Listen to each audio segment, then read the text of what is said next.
Bahkan negara non-muslim lah, Cina kan komunis itu bang. Iya. Ya, dia memberikan efek jera buat koruptor itu dihukum mati kan. Nah, terus kenapa bang di Indonesia itu tidak bisa diterapkan hukum mati itu bang, buat koruptor? Harusnya bisa. Memang ada satu klausul di mana korupsi yang dilakukan pada saat bencana itu hukuman mati. Ada pasalnya ada. Tapi belum ada yang korban. Peristiwanya belum ada. Satu-satunya peristiwa adalah kasus bansos kemarin. Kasus bansos mestinya itu hukuman mati itu. Itu hukuman mati.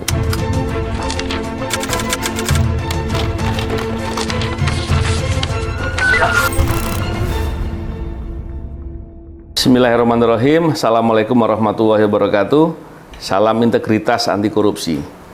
Alhamdulillah hari ini saya berkesempatan untuk ngobrol, berbincang dengan Ustadz Dery Sulaiman. Masya Allah. Beliau juga banyak dikenal, banyak hal yang asik karena beliau Ustadz yang menyenangkan.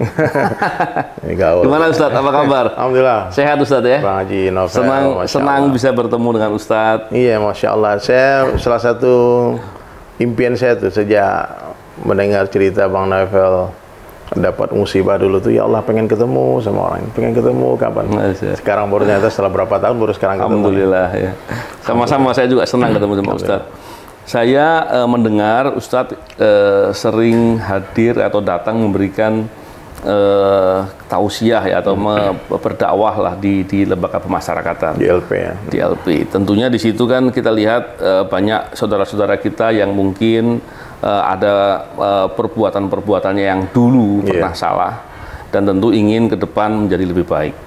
Dan idealnya sebagai manusia mestinya begitu. Dan tentunya juga pernah di lembaga pemasyarakatan yang pelaku korupsi ya. Iya, Masya Allah. Saya dulu tinggal ini Bang di Bandung tuh, tinggal di Pasir Impun. Oh, itu dekat Sukamiskin. Jadi saya sering ke sana. Oh iya. Jadi kalau di Sukamiskin kan otomatis pejabat-pejabat yang terkena kasus korupsi di sana semua rata-rata kan. Betul. Wah, saya nggak usah sebut nama banyak banget ya, karena saya sering disuruh khotbah di sana, khotbah Jumat. Dan memang benar, Masya Allah. Saya sering memberi motivasi kepada teman-teman yang di dalam itu, bahwasanya Allah sayang sebetulnya. Allah sayang. Ya, karena yang disangkarin itu biasanya bukan burung yang jelek. Betul. Tapi burung yang warna-warninya bagus, suaranya merdu. Nah, kalau suaranya cempreng biasanya nggak dipelihara tuh, nggak disangkarin tuh. Iya. Jadi saya bilang, jadi sadar nggak kenapa Allah sangkarin bapak-bapak di sini? Karena Allah sayang, karena bapak ini indah dalam pandangan Allah. Iya. Dan benar juga, ketika curhat satu persatu dari hati ke hati itu rata-rata mereka bilang, iya banyak yang bersyukur, alhamdulillah. Di dalam, kalau di luar begitu. Di dalam dia tenang, sebetulnya kan sampai terbiasa bang. Betul. Ya, bahkan ada yang sudah habis masa tahanannya dia nggak mau keluar. Oh gitu? Nggak mau keluar. Iya. Memang gini Ustadz, Anda pernah perhatikan ya, bahwa sebenarnya yang disebut korupsi adalah koruptor adalah orang yang berbuat korupsi. Walaupun dalam kehidupan sehari-hari tentunya yang dilihat sebagai koruptor adalah yang sudah diproses hukum. Betul. Masalahnya adalah orang yang sudah terproses hukum, dia kan punya masa untuk menyelesaikan tanggung jawabnya. Dan semoga setelah itu bisa dibaik. Yang berat adalah orang yang berbuat korupsi tapi tetap belum pernah ketangkap. Iya. Pada saatnya nanti dia semakin merusak dan lain-lain. Dari pengalaman saya, Ustadz, saya belum pernah melihat koruptor itu hidupnya bahagia. Belum pernah. Ada ceritanya. Rusak semua.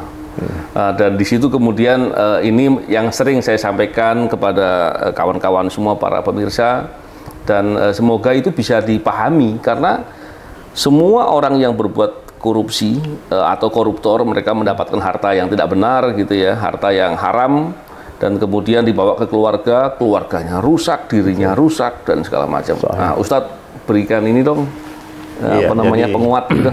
Jadi sebetulnya bang ya, kalau kita melihat ya, kemarin saya sempat diundang juga di podcastnya Macan Idealis Vasco. Bahkan saya sempat keceplosan ngomong tuh, kalau saya ini jadi orang KPK ataupun ketua KPK, saya bilang waktu itu kan, saya bisa aja kalau mau menangkap semua pejabat dari ujung ke ujung. Terus dia bilang, ya cuma risikonya kan banyak yang akan mengancam, yang mengganggu dan ya nggak akan aman kehidupan kita gitu karena menghadapi orang-orang itu. Cuman masalahnya sekarang Bang, saya lihat sistemnya yang salah Bang. Jadi siapapun yang masuk ke sistem ini, orang sebaik-baik apapun, kan kita dengar beberapa statement dari pejabat kan, malaikat pun masuk sistemnya jadi setan gitu, jadi iblis kan. Jadi saya rasa pejabat sekarang dengan biaya kampanye yang puluhan bahkan ratusan miliar, kemudian dengan gaji yang sangat sedikit, gaji wali kota bupati kan saya tahu berapa. Iya. Kita semua tahu lah ya, karena itu viral kan, bisa kita cek berapa gajinya. Sementara cost-nya besar. Jadi hitung-hitungan matematika. Jadi secara bisnis ya minimal kalau nggak rugi itu kan pulang modal. Jadi bagaimana sebetulnya untuk mengentaskan korupsi ini biar tidak terjadi? Sebetulnya sistemnya memang harus diganti, Bang. Sistem kampanye ini, Bang. Bahkan ada beberapa orang pejabat-pejabat yang mau jadi pejabat, saya bilang boleh Bang jadi pejabat yang datang ke rumah saya. Tapi jangan keluarkan biaya sehingga kamu tidak harus mengembalikan uang itu nanti dan mencuri. Karena politik itu dua aja, Bang, balas jasa dan balas dendam. Politik itu ya di demokrasi ini sekarang nih, demokrasi lah kata orang kan, balas jasa atau balas dendam. Jadi gimana memperbaiki demokrasi ini dengan cara musyawarah. Jadi pemilihan pemimpin ini sebetulnya bukan lagi dengan pemakaian foto-foto di jalan. Karena biaya spanduk itu berapa puluh miliar, itu biaya spanduk. Jadi kalau seandainya kita nih, yang orang yang memantau aktivitas pejabat, saya rasa Bang, dari ujung ke ujung kalau kita cek kemudian terbalik bisa kena suap. Kalau misalnya gratifikasi juga dianggap korupsi kan. Bahkan ada beberapa orang yang menurut saya soleh banget, baik banget, tahu-tahu ketangkap. Soalnya ya sholat 5 waktu, suka tausiah, dakwah semua. Dan bahkan kasusnya itu bukan perkara yang besar. Kadang-kadang barang bukti buat di tangan dia, tapi karena sistem ini mau begitu. Memang gini Ustaz, terkait dengan yang sampaikan itu tadi, memang seperti ayam dan telur sebenarnya. Sistem dirubah seandainya ternyata orang-orang yang ingin membuat suatu pola-pola tertentu, mereka tetap berupaya. Jadi tidak sesederhana itu juga sebenarnya. Walaupun tadi yang Ustadz bilang saya sepakat, memang pola pemilihan pemimpin itu memang dilakukan dengan seefektif dan efisien mungkin. Sekarang kondisinya tidak begitu ya. Mestinya kalau pemilihan itu sweet aja Bang, yang kalah jadi. Siapa yang kalah jadi gitu. Iya. Dipilih yang kalah yang jadi ya. Karena ini amanah, gak mudah jadi pemimpin. Betul. Nah, kesadaran itulah Ustadz. Jadi dalam konsep memberantas korupsi itu ada 3 pola. Yang pertama adalah dengan cara ditindak. Tapi nggak berdiri sendiri. Dia harus disertai dengan bersama-sama dengan dicegah. Dicegah agar dia orang sulit untuk berbuat korupsi. Tadi sistem tadi dibuat sistem, perbaikan sistem ataupun dengan cara-cara lain untuk orang sulit berbuat korupsi. Yang ketiga adalah dengan cara dididik. Dididik agar ketika sekalipun dia punya kesempatan, dia tidak mau berbuat korupsi. Tadi ketika Ustadz bilang tadi, ketika orang paham bahwa ini amanah, bahwa korupsi itu pengkhianatan, bahwa kita lihat bahwa pada dasarnya negara kan dibuat sedemikian rupa untuk mencapai tujuan negara, apa intinya? Mencerdaskan kehidupan bangsa, mencapai kemakmuran, kesejahteraan, dan banyak hal lain lagi.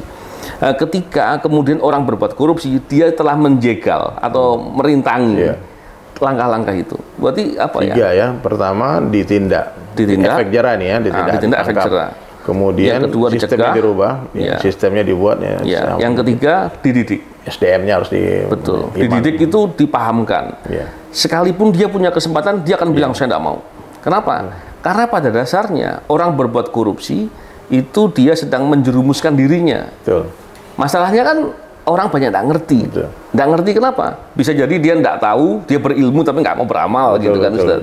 Nah, ini yang penting. Dan kita juga punya porsi nih Ustaz untuk mendidik juga, menyampaikan poin-poin agar orang bisa mengerti bahwa korupsi atau mendapatkan harta banyak itu adalah dengan cara yang jahat, dengan cara yang itu masalah buat dia. Bahkan begini Ustadz, ini saya pernah dalam beberapa kesempatan saya menyampaikan soal keadilan Allah. Allah itu memberikan keadilan yang luar biasa. Sekalipun kita sedang mendapatkan kesusahan, atau kesenangan, mana yang lebih baik? Tidak ada tahu. Betul. Yang lebih baik adalah bagaimana cara kita merespon. Betul. Artinya kita mendapatkan kesenangan sekalipun, kita merespon dengan hura-hura, dengan apa, jadi maksiat buat dia, buat kita. Nah, ini yang cara-cara itu. Dapatkan kesusahan, tapi membuat kita banyak berdoa, banyak berupaya, banyak berjuang, malah membuat kita jauh lebih kuat. Betul, Bang. Ya, disitulah letaknya ini, Ustaz. Iman, sebetulnya itu ya. Jadi luar biasa tuh. Efek jerah itu dalam Islam ada sebetulnya, Bang. Ya, gimana, Ustaz? Hukuman orang mencuri, itu potong tangan, Bang. Betul, betul. Kenapa dipotong tangan? Saya pernah tanya itu sama guru saya, kenapa harus dipotong tangan? Sebetulnya bukan karena jumlah uang yang dia curi, tapi karena hilangnya sifat amanah di diri orang itu. Ya. Coba Bang buktikan, orang kalau sudah sekali mencuri, betul, nanti kemungkinan besar dia mencuri lagi. Ya, dia mencuri lagi. Ya. Nah, jadi dalam Islam efek jerah itu nggak main-main, bukan di penjara, Bang. Potong tangan. Mencuri sekali, potong tangan kanan. Mencuri, potong lagi tangan. Potong kaki kanan, kaki kiri, begitu. Mencuri lagi, potong lehernya. Berarti memang orang ini pantas hidup di dunia. Nah, cuman ada sistem yang membuat orang kadang-kadang harus berbuat zalim. Contohnya gini, Bang. Ana dengar curhatan dari kepala daerah. Kepala daerah. Dia bilang, gimana kita mau memberikan ini, orang tamu datang, semua datang, sementara ini nggak boleh, ini nggak boleh, ini nggak boleh. Jadi seakan-akan mereka ini dimasukkan ke padang rumput yang hijau, terus disuruh kamu makan sepuasnya. Kayak ada rusa nih, ada rusa atau kambing masuk ke padang rumput yang hijau, dipersilakan makan. Tapi sekelilingnya sniper semua. Jadi gimana caranya? Mereka harus pandai-pandai untuk mencuri itu. Nah, jadi yang nampak bagi saya sekarang tuh yang tidak tertangkap, yaitu yang pandai-pandai tadi. Main cantik katanya kan. Tapi yang apes mungkin karena ada persoalan pribadi dengan orang yang di atasnya dia, dengan lawan politik, sehingga mereka harus mendekam di penjara. Saya selalu sepakat sama Ustadz sampaikan di awal tadi, bahwa pada dasarnya orang yang tertangkap dan kemudian dipenjara sebagai koruptor, itu pada dasarnya Allah masih sayang sama dia. Allah sayang sama dia. Daripada orang yang tadi di luar bebas, di luar bebas masih berbuat korupsi. Kadang-kadang dia merasa lebih baik lagi pada orang di dalam. Betul. Kenapa? Yang di dalam dia tidak bisa berbuat korupsi lagi. Dia bisa berbuat maksiat lagi di penjara, mau ngapain berbuat maksiat? Di situ dia punya kesempatan baik. Yang di luar, jadi kadang-kala tergantung cara kita memandang, Ustaz. Inilah yang perlu kita pahamkan kepada orang banyak ini, Ustaz, agar orang mengerti bahwa tidak berarti orang yang bisa pandai-pandai untuk menghindar itu adalah orang yang selamat. Tidak, dia yang celaka. Dia celaka. Gimana, Ustaz? Betul ya, betul, Masya Allah. Jadi ini menarik sekali sebetulnya kalau kita bicara masalah korupsi, Bang. Saya lihat dari sistem pendidikan juga mengajarkan itu. Sekarang coba kita tanya siswa, mahasiswa tentang dari mana dia dapatkan nilai. Betul. Itu hampir semuanya, Bang. Kalau sekarang lebih parah lagi nih, sekolah-sekolah swasta itu bahkan guru-gurunya mengajarkan anak-anak ini untuk curang, memberitahu jawaban soal ujiannya karena takut nanti sekolahnya di-ban kalau nanti ada yang nggak lulus kan. Nah, jadi saya berapa kali tanya, kenapa kamu bisa lulus? Kamu kan nggak tahu ini, nggak tahu itu. Ternyata gurunya ngisiin. Betul. Bahkan disuruh mencontek, Bang, diajarkan untuk mencontek. Untuk dari pendidikan dasar kita sampai kuliah skripsinya beli ini semua. Nah, jadi memang benar-benar itu merisaukan sekali, Ustaz. Iya, kalau sebetulnya dari pendidikan kita sudah diajarkan untuk tidak jujur. Tidak jujur, untuk berdusta, berbohong. Nah, maka saya setuju sebetulnya dengan program pemerintah itu wajib belajar, bukan wajib sekolah. Hari ini kan banyak orang sekolah tapi nggak belajar. Jadi ijazah itu hanya sebagai barang bukti, pengakuan orang pernah sekolah gitu, tapi bukan berarti dia pernah belajar. Betul. Nah, jadi pendidikan agama, yakin kan abang bilang tuh, meskipun ada kesempatan dia tidak mencuri itu dengan cara apa? Nggak bisa dengan CCTV, dengan ini semua menghalangi itu, tapi dengan iman. Nah, iman itu apa? Alladzina yu'minuna bil ghaib. Dia yakin kepada yang tidak tampak. Kita yakin nggak Allah ini melihat kita, mendengar kita, mengetahui kita? Ya, jadi kalau seandainya iman ini belum masuk, Bang, hati-hati. Apalagi kalau kita sebagai Muslim, kalau kita punya karyawan, itu mesti diperhatikan tuh sholatnya karyawan kita. Karena kalau karyawan kita nggak sholat subuh di masjid, nggak sholat isya di masjid, kemungkinan besar ada munafik di hatinya. Munafik itu lisan dan hatinya beda. Depan belakang beda. Nah, jadi perlu pendidikan agama dari awal kepada anak-anak kita, pengenalan kepada Allah, kepada akhirat, surga neraka, ini ada gitu. Bahwasanya urusan politik ini bukan urusan kemuliaan di dunia, kekuasaan ini, tapi Nabi yang mengatakan orang yang menginginkan kekuasaan di dunia adalah orang yang paling menyesal di akhirat nanti, akan menjadi orang yang paling menyesal. Kan sebut kita pemimpin, Bang. Jadi pemimpin negara ini, Bang, ya, dia akan ditanyakan satu negara 250 juta lebih ini manusia akan ditanyakan Allah. Apa yang kamu lakukan? Jadi makanya Umar bin Abdul Aziz rahmatullah alaih ketika dilantik jadi khalifah, Bang, itu pingsan, Bang. Dia bukan syukuran. Kalau hari ini kan dia menang pemilu syukuran, dangdutan dia 7 hari 7 malam.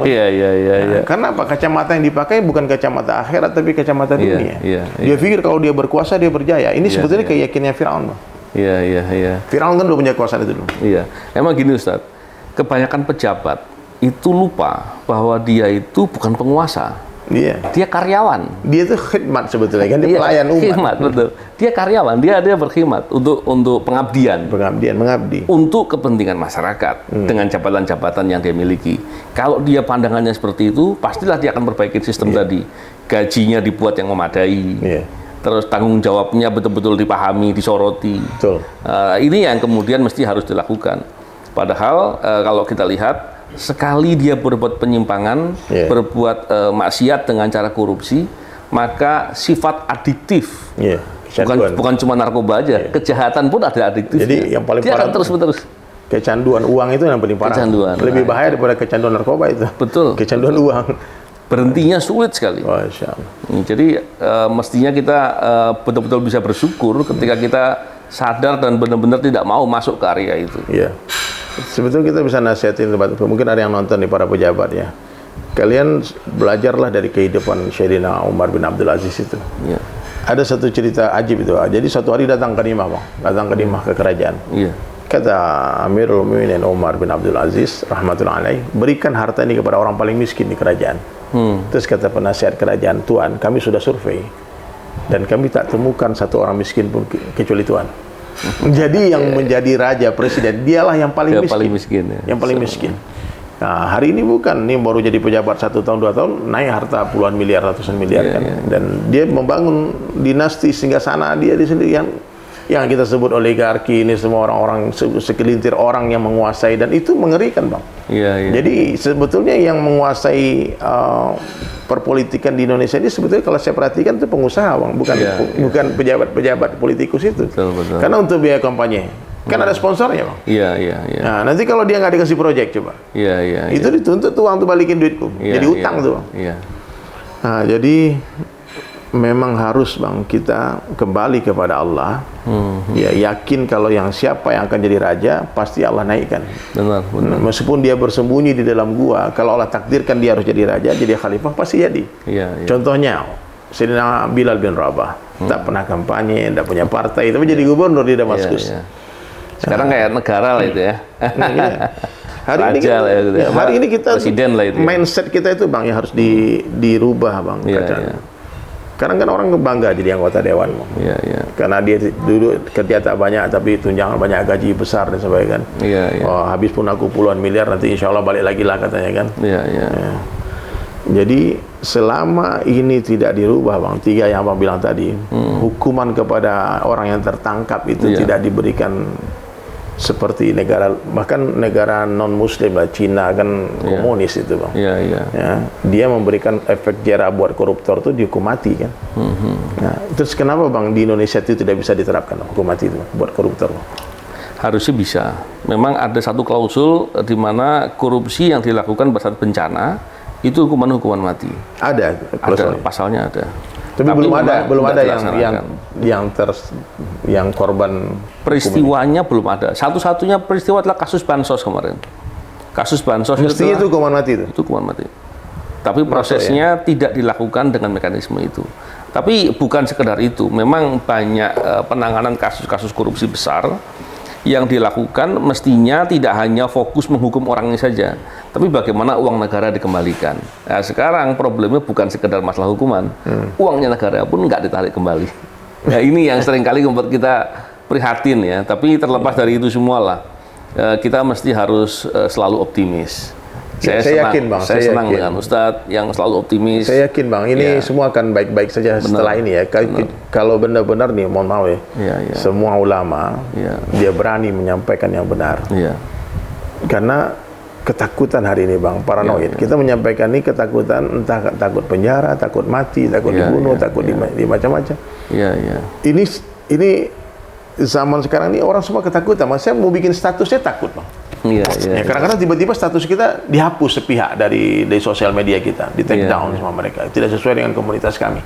Padahal yang disampaikan itu cuma hal-hal sederhana saja, hal-hal yang betul-betul nih urgent nih, masalah tauhidnya umat, masalah ini maksiat nggak boleh, nih amar ma'ruf nahi munkar. Ada amar ma'ruf nahi munkar. Kita tidak membenci orangnya, kita tidak membenci pejabatnya, tapi kita membenci kesalahan yang mereka lakukan, bukan orangnya. Kita tidak benci orang sakit, tapi benci penyakitnya.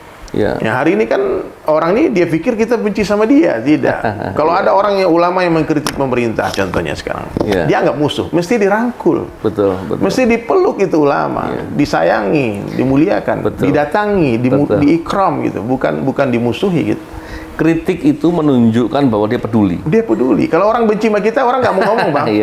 Orang kalau benci sama kita Bang ya, dia unfollow kita, dia nggak mau lihat status kita, dia nggak mau peduli, nggak bicarakan kita, benci Bang. Tapi kalau masih ada orang caci maki kita Bang, berarti dia masih perhatian. Berarti dia haters itu kan lovers yang tersembunyi sebetulnya. Benar. Jadi teman-teman ini yang main aktivis, yang aktif di sosmed ya, kalau ada yang haters, itu sebetulnya perlu disayang-sayang juga haters itu. Karena mereka lah yang mengingatkan kita, aslinya kita kan. Kalau lovers kan semua baik aja Bang. Benar. Memang kalau dipuji terus-terusan itu sama aja matahkan tulang punggung ya.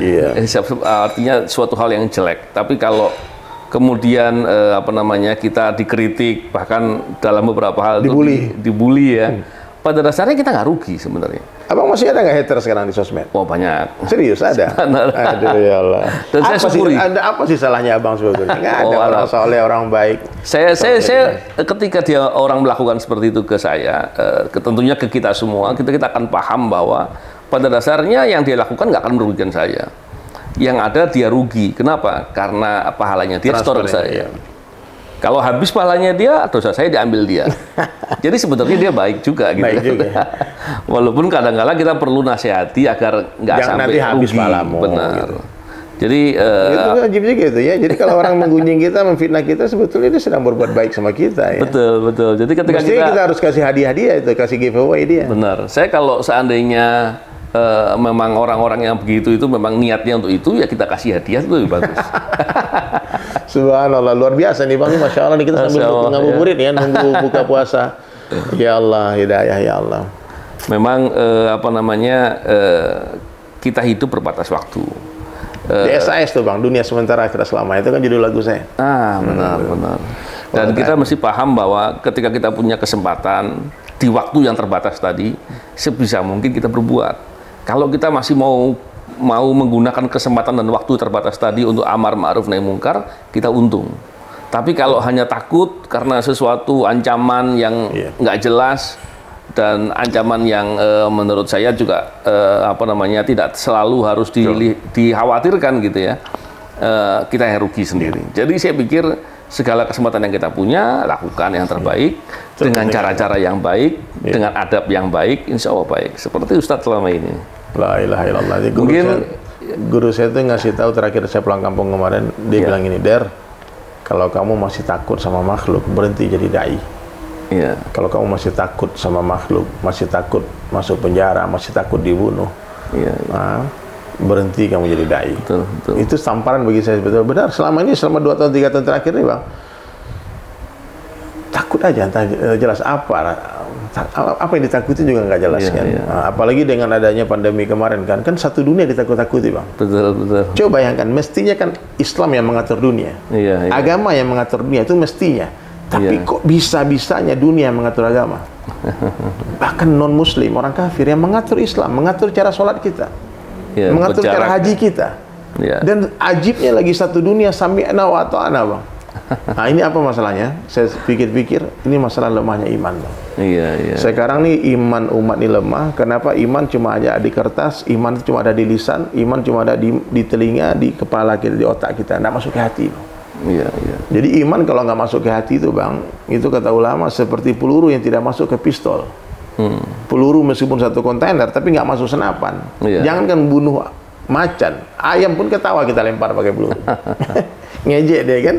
Nah, kita lempar ke singa peluru, bukan singa yang mati, kita yang mati. Iya, Nah, tapi kalau ini peluru dimasukkan ke senapan, tumbang itu gajah. Iya, Nah, hari ini umat ini Bang hanya retorika di mulut saja. Dan bicara agama ini seringan lidah kan. Tapi untuk mengamalkan agama seberat badan. Nah, ini perlu kekuatan iman. Dan ini hanya bisa datang kekuatan iman ya. Ini semua ya pemirsa, sahabat-sahabat. Apa nama panggilan followersnya nih? Novel Baswedan. Enggak, panggilan apa followers kita? Oh, followers ya. Yang kan ada sobat kemarin review, sobat Refli, sahabat DSS. Ini belum ada. Salam anti korupsi. Jadi teman-teman semua yang follow, yang nonton ini, ya cara meningkatkan iman ini ada Bang. Iya. Ya, cara meningkatkan iman ini yang pertama banyak-banyak bicara kebesaran Allah, yang kedua banyak-banyak mendengar kebesaran Allah, yang ketiga berdoa kepada Allah. Di hari ini nih kita bicara Allah kuasa, makhluk tak kuasa, tidak ada yang bisa membahagiakan selain Allah, menghidupkan selain Allah, mematikan selain Allah. Ini kalau masuk, tenang kita. Iya, iya. Kita yakin Allah Maha melihat, Maha mendengar, Maha mengetahui, yang menciptakan, memelihara, dan memberi rezeki kita. Iya. Ya. Ya, tidak ada hubungannya kebahagiaan dengan kesehatan kan. Iya, iya. Buktinya kalau dilihat dari keadaan Bang Novel yang matanya Allah ambil kan nikmat sebelah kiri ini. Maka Anda sering cerita tuh kalau ketika mata anak kena cabai, kena sambal ya, terus perih, panik tuh. Malam-malam kadang-kadang kan mau tidur. Kenapa ini? Kan habis makan kadang-kadang tidur terus tangan nggak bersih cucinya. Itu kena cabai itu Bang. Anak kebayang wajah antum Bang, hilang sakitnya semua Bang. Hilang semua sakitnya. Ya Allah, masa cengeng banget gitu Bang Novel. Ya kayak gini dia masih bisa tertawa, masih bisa berdakwah, masih bisa diam. Ya Allah. Ketika kita dalam kegiatan memperjuangkan kebaikan, amar ma'ruf nahi munkar, kita kan seringkali menghadapi dengan situasi sulit. Iya, Bang. Kadang-kala perlawanan balik dan lain. Itu ujian. Ujian ya. Di situ kita akan kemudian semakin memahami bahwa Allah lah penentu segala sesuatu. Tidak mungkin terjadi sesuatu kepada diri kita apapun kecuali atas izin Allah. Bahkan daun satu helai pun tidak akan jatuh atas ya kecuali yang sudah dapat pengetahuan Allah. Ya Allah, hidayah. Dengan begitu kita akan tenang. Kalaupun terjadi sesuatu yang tidak baik, contohnya jatuh atau saya lah sakit sedikit lagi nih ya. Saya pikir inilah yang terbaik. Seandainya waktu dimundurkan lagi, ditanya, saya pernah ditanya sama orang, waktu dimundurkan lagi Anda pilih mana? Terjadi ini atau tidak? Saya bilang ini yang terjadi yang terbaik. Kenapa? Ini ketetapan Allah. Allah pasti sayang sama kita dan segala ketetapan adalah yang terbaik. Ini bahasa iman, ini bukan bahasa tulisan buku ya, ini bahasa amal. Jadi nggak main-main, betul Bang. Ajib. Dengan begitu, inilah yang harus kita bangun untuk selalu berani di atas kebenaran, berani memperjuangkan kebenaran, berani berkata benar, dan banyak hal lain lagi. Dan itu diperlukan. Dan keberanian-keberanian tadi, selain dari membangun karakter atau akhlak diri kita, juga mengajak orang-orang lain untuk ikut sama-sama berbuat, yang itu bermanfaat juga untuk mereka masing-masing. Ya Allah. Gimana Ustaz? Ya Allah, ajib antum anak kadang-kadang gitu ya, saya mikirin Bang Novel, ya Allah, salah apa? Tapi gimana Rasulullah SAW dilempar batu. Ya. Saya pernah diludahin muka saya Bang. Diludahin gara-gara pakaian sunnah ini. Kan banyak orang gak suka dengan pakaian gaya berpakaian saya ini Bang. Orang pikir ke Arab-Arab lah, radikal, teroris, macam-macam lah caci maki orang dengan pakaian saya ini. Bahkan ya nggak, kadang-kadang kata kalimat itu nggak masuk akal gitu. Orang bisa mencaci maki seperti ini, bencinya dengan Arab dan sebagainya. Terus waktu bom Bali di Bali dulu, saya pertama-tama hijrah tuh 20 tahun lalu Bang. Saya tahun 2000 lah mulai masuk masjid kan, tahun 2022 berarti udah 22 tahunan kurang lebih. 21. Jadi 2001 WTC, 2002 bom Bali. Jadi itu orang Islamofobia, benci banget dengan Islam. Sehingga waktu itu saya diludahin orang di lampu merah. Itu Bang, saya cuma nangis dan saya bilang, ya Allah, kemuliaan macam apa ini? Kenapa saya bilang ini kemuliaan? Dulu yang diludahin cuma nabi-nabi. Kenapa saya juga diludahin? Kayak sekarang nih Bang Novel tuh ujiannya bukan lebih sadis lagi kan? Dulu orang dilempar batu, ini batu keras, ini air keras dilempar kayak kita. Dan ya Allah, saya yakin Allah muliakan Bang Novel, digugurkan semua dosa-dosanya, asbab ini, amin. Dan terus berjuang dan tidak pernah berhenti berjuang meskipun sekarang bukan di KPK lagi kan? Enggak di KPK lagi. Sekarang Bang Novel di mana? Di polisi. Saya membantu Kapolri, tim pencegahan korupsi di bawah Kapolri. Masya Allah. Ya. Tapi punya wewenang nangkap juga nggak? Enggak. Mencegah. Bangun sistem. Yang Antum bilang tadi. Boleh lah Anda dilibatkan dikit kalau ada. Boleh. Kapan waktu kita komunikasi. Jadi kapan aja siap. Saya kalau untuk dakwah Bang, untuk agama. Iya. Yakin Allah yang bayar Bang. Iya. Ya, gitu, jangan. Ini baik. Alhamdulillah setelah selesai kita bicara dengan Ustadz. Semoga apa yang kita bicarakan dapat kebaikan buka dan puasa Bang. Bismillah. Ya, nanti habis buka kita lanjut lagi insya Allah. Assalamualaikum warahmatullahi wabarakatuh. Assalamualaikum.